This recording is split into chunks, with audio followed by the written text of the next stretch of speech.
Okay, y'all. Hey, how are y'all doing? So I wanted to come on here and make a video really quickly about because I seen this post on Facebook in a domestic violence awareness group that I'm in. I'm gonna call it a support group, and if I remember, I'm gonna put the post that someone else shared that's in the group. I'm gonna on in the Facebook group. I'm gonna put it on the screen here.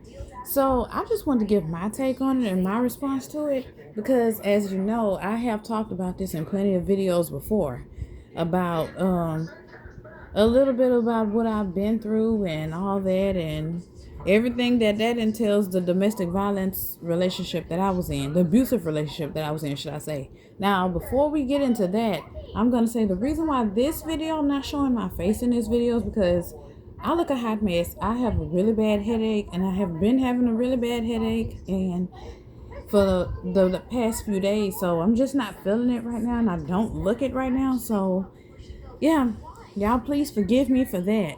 So yeah, that's why I'm not showing my face. So now let's get into the topic.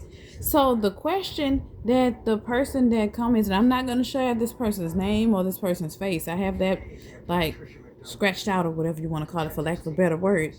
But the post, it is just know that it was a lady. She said, if you could make one new law for domestic violence survivors, what will it be or what would it be? Now, y'all can leave y'all's answer down in the comment section. Let me know y'all's answer to that question if you have any answers to that question. Mine might seem like it's well, now that I think about it, it might be better classified as two separate laws. But my thing is, I would say an indefinite restraining order or order of protection, because a temporary restraining order, those restraining orders are not long enough. I don't care if the courts don't think that that's temporary. They don't define that as temporary. But the time that they give you for a restraining order for somebody who almost killed you multiple times, for someone who's beating you constantly on a daily basis, you need something more than having to keep constantly going up there. Also, I would say, and I'm going to give more than one in this video, I would say also, and I just thought about this, if you have to go to court to face the person that's abusing you and you don't know if they're going to go to jail or get out of jail or get away with it or get a slap on the wrist or whatever have you, or get no time at all, you should have some type of police escort, police protection. They should have, instead, if that person is not going to go to jail, they should let you leave the court first, have you escorted back home by some kind of protection. I would say go as far as to say some kind of police escort you back to your vehicle or follow you to your home. And then they have the power to, and the equipment to radio back to the court or whatever have you, or phone call or whatever have you, to let you know, have to hold that person at the courthouse or somewhere where the police somebody always has an eye on them. Then when they say you made it home safely, then they can let that person leave. Because if you really sit down and think about it, if that person abused you, who's to say we're just going on the assumption if they let him leave or him or her leave the court with their victim. If y'all leave the court at the same time, who's to say they're not already thinking, they're already mad, they already never got over it or whatever have you? What if y'all end up in the same elevator? What if y'all live in the same neighborhood? What if y'all live in the same side of the city? Who's to say that protection? Sometimes, how many videos have TV shows have y'all watched where a restraining order does not stop nobody from getting to you if they want to get to you? I mean, it's just a piece of paper at the end of the day. It's a piece of paper in my mind that really needs to be reinforced. So going back to that's why I say it needs to be indefinite, and also it needs to be enforced. Also, the protection. Also, I said that the jail time that they give them. I'm going to tell y'all straight up. My ex only got 11 months and 8 days for kicking me in the face, throwing hot coffee on me, beating me, punching me, slapping me, strangling me, to the point I blacked out. And I didn't want to talk about that part because it's like, I still have trauma from that. There's a lot of trauma that comes with people who's been abused. Trauma people, I mean, I'm not saying that people don't know, but the people that haven't been through that have not lived through that has not been blessed to make it out of that, don't understand that there's long-term trauma that comes with that. Just because you made it out of that abusive relationship, and that's a blessing, God was on your side, that doesn't mean that the trauma stops the moment you walk out of that relationship. That trauma is long lasting. Sometimes it takes 20 years, sometimes it takes 30 years, sometimes it never goes away. Sometimes you can push it off and you'll be fine one day, then the next day you can smell something, you can see something, you can experience something that can be, because this is what happened to me. Something could be happening to a friend of yours or somebody you have nothing to do with, and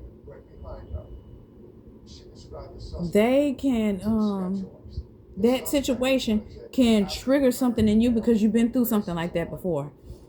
Okay, now the other thing I would say, because you can have, this has happened to me too, and I'm just going to get to it. Well, how in the hell, and y'all excuse my language, how in the hell, if you're at a store, you seen your ex's cousin, sister, or whatever family member, then all of a sudden you go to that, you always shop at that store, you seen your ex's cousin or sister or family member or whatever at that store one time, you ran into them in the parking lot or in the store or something, and then all of a sudden you see your ex pop up at the store. Somebody had to tell somebody something. Or, and this is the part that happened to me, I'm at my house. How the hell did my abusive ex just randomly pop back up at my house? Conveniently when the restraining order was on his last few days of wearing out. Because his sister still lives in that neighborhood. So I feel like, with that being said, I feel like there should be some type of repercussions for people, whether they're family members, friends, or whatever have you, to the abuser should be held accountable for doing some shit like that, for helping antagonize, and I can't even think of any other word. I don't even know if this is the right word to place in here, but for helping the abuser find their victim, re-traumatize the victim, then they should be held for all of this, antagonizing the victim. Because if you wouldn't like it if the shoe was on the other foot, wouldn't you? That's what I would tell them. So yes, that's what I feel. Y'all let me know down in the description. This is all just my opinion based on what I have been through, the abuse that I have been through. There's a whole lot of more things that, and in this video I just touched on a little bit, but there's a whole lot of more shit that I've been subjected to, pain-wise, emotional-wise, physical-wise.